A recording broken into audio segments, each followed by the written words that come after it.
من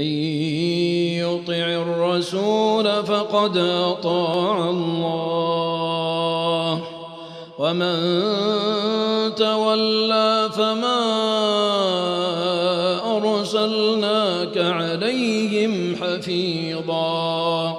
ويقولون طاعة فإذا برزوا من عندك بيت طائفة منهم غير الذي تقول والله يكتب ما يبيتون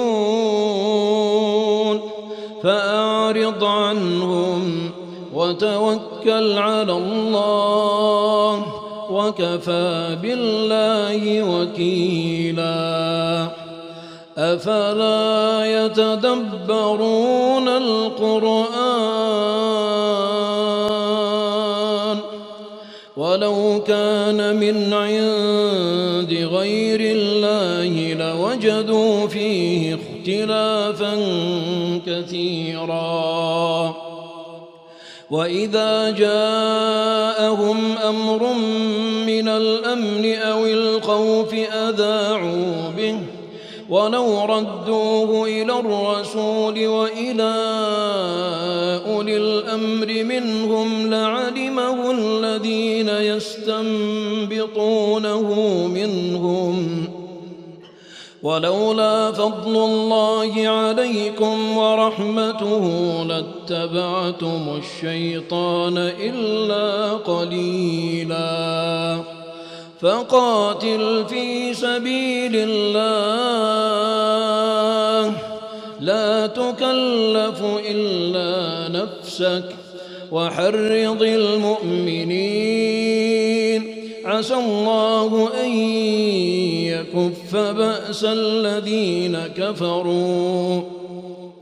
والله أشد بأسا وأشد تنكيلا من يشفع شفاعة حسنة يكن له نصيب منها ومن يشفع شفاعة سيئة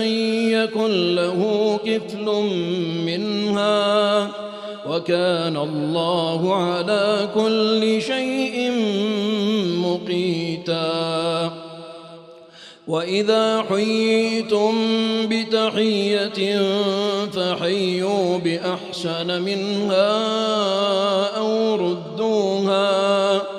إن الله كان على كل شيء حسيبا الله لا إله إلا هو ليجمعنكم